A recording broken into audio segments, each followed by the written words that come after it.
I've been noticing that, we've never really discussed noble silence. I've asked that we use it a couple of times, but just what is noble silence? And Joy has offered to give us some thoughts on that. So, as a way of starting, Joy, would you go ahead and do that? Morning, everybody. One of the descriptors of noble silence is silence of body, speech, and mind. An inner silence that can calm and ease the mind. On Christopher Titmus's website, he wrote a list of 12 kinds of noble silence. Number 1, silence in endurance. A person endures accusations, fault finding, and negativity. Such a person keeps noble silence. Number 2, silence in listening. A person listens mindfully to another with respect and without interrupting. Number 3, silence of a few words. A person says little. The person offers precious jewels of insights in the space of a few words.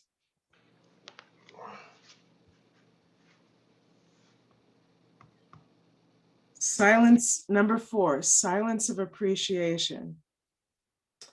A person is deeply touched through one of the senses or emergence from the depth of the inner life. Number 5, silence of creativity. A precious moment of artistic endeavor. Number 6, silence of meditation. A depth of inner silence makes accessible insights and realizations. Number 7, silence of receptivity. A calm and clear abiding.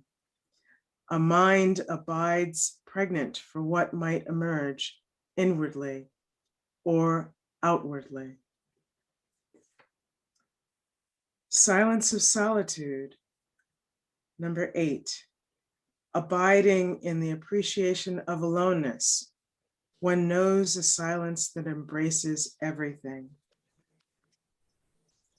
Number 9, silence of stillness. A depth of stillness. Sounds, voices, nature, technology pass through the silence and into stillness. Number 10, silence of the night. Waking up in the night, alert, mindful, experiencing a palpable silence. Number 11, silence of the Sangha, the stillness in the meditation hall. Humans resting their being in the depths of silence. Number 12, silence in wonder, an experience of nature, of sky above and earth below, and the surrounding universe. May we be mindful of the silences which we experience. May we be mindful of the silences of others. May we explore all 12 of the noble kinds of silence.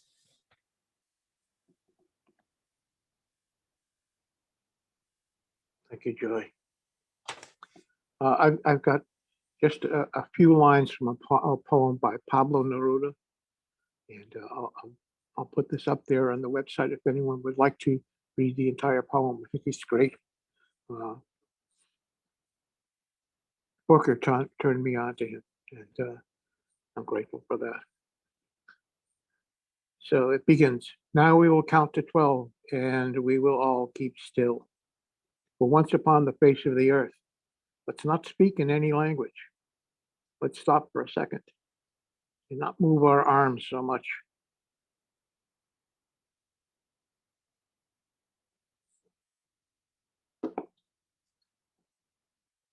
So the title of my talk this morning was about the connection between the Four Noble Truths, the Eightfold Path, and the perfections. And we really see that in noble silence or stillness. What's the difference? Like when we first start, what we're doing is we're learning about the causes of our suffering. We're learning about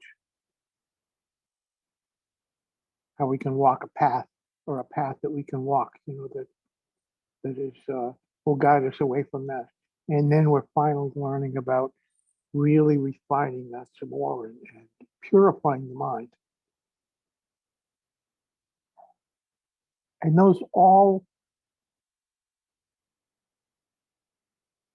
come together as a process for us. When we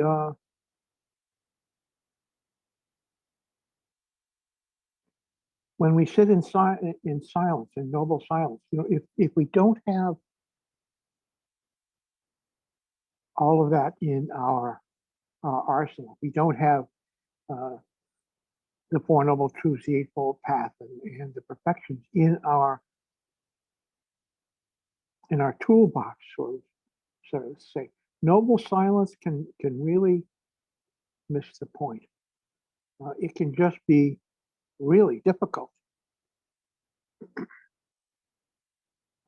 I was watching a thing, a YouTube thing that this person posted about her first Vipassana retreat and how she found being quiet for 3 days almost intolerable. Not just sitting, but just being silent for a time. She found really intolerable, and the reasons for that, I think, can be that we don't see how applying all the tools that we have available to us changes noble silence. Why are we being quiet? What are we getting out of that? What we're getting out of it in Theravada Buddhism is the application of all of that. The Four Noble Truths, the Eightfold Path, and the perfections. What do we have? Well, first of all, we have, like this understanding of greed, aversion, and delusion as, like being things that we can avoid. And where do we see them arising? We see them, in our practice, like we're sitting and all of a sudden, maybe that film, that self-referential negative film starts rolling, or, we have monkey mind, which is, like it's words just running through, words and images running through the mind. And then what do we do about it? How do we change it? And all of that can come together in noble silence.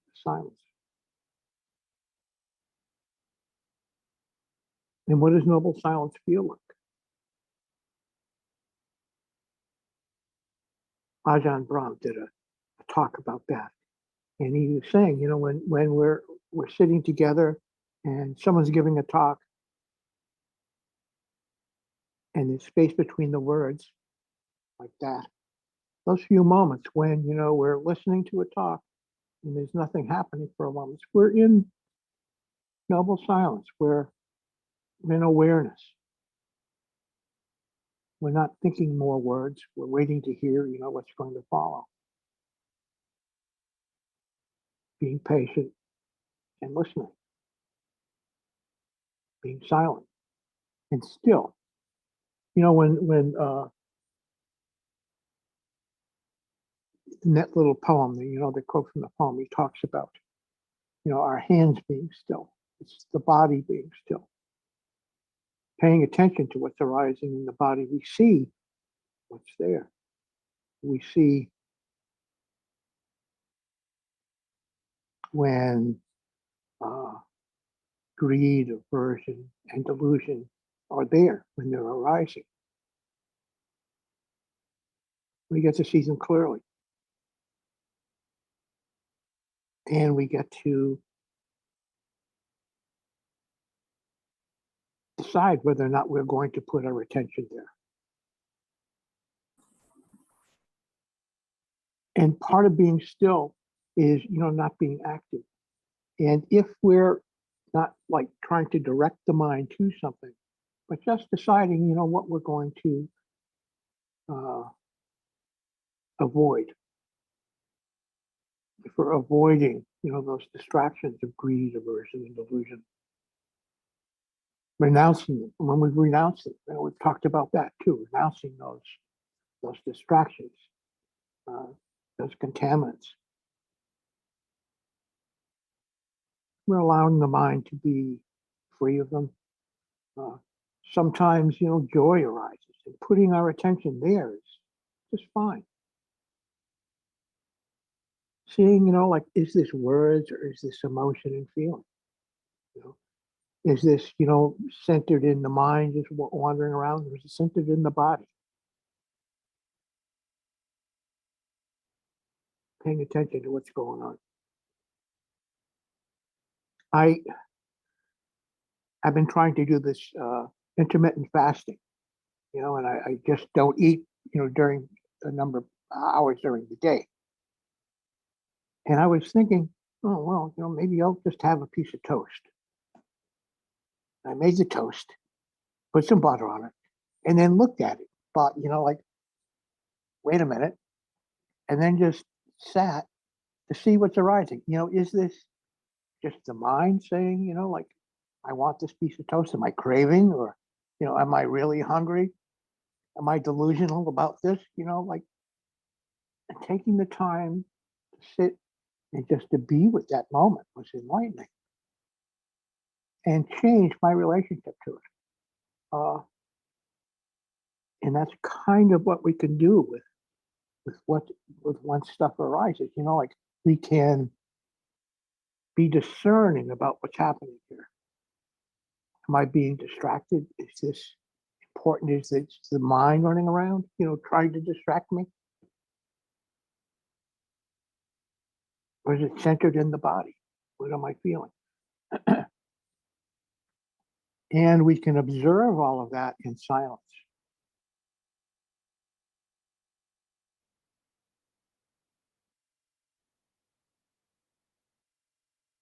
It's such a precious gift, not just that we give for ourselves, but what we do as a sangha. That's, we sit together, and there's this powerful time of, like a group of us, whether it's, in the morning or here Saturdays, when we are sharing this willingness to be silent.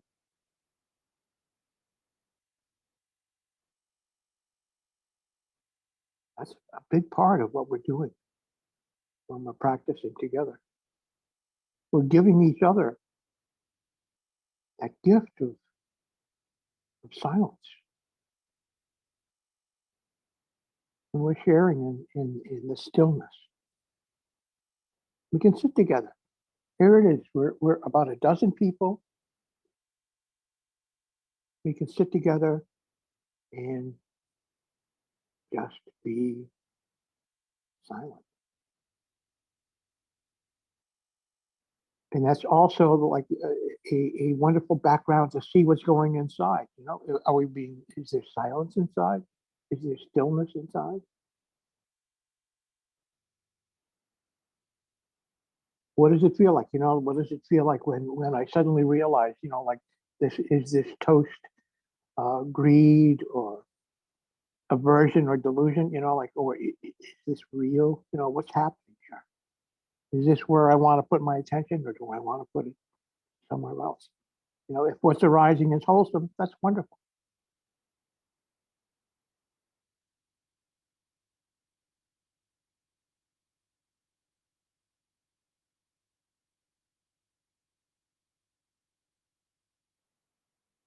So as we go ahead practicing, like, Four Noble Truths, the Eightfold Path, and the perfections. Here is where we can see it. This is, like all of that stuff, like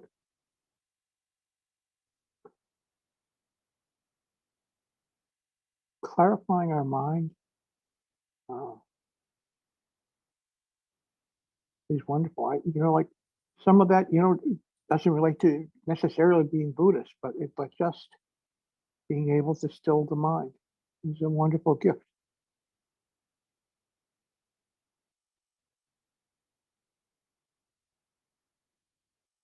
But when we put it together with like that, the knowledge of the Four Noble Truths, Eightfold Path, and the perfections, it's an incredible tool.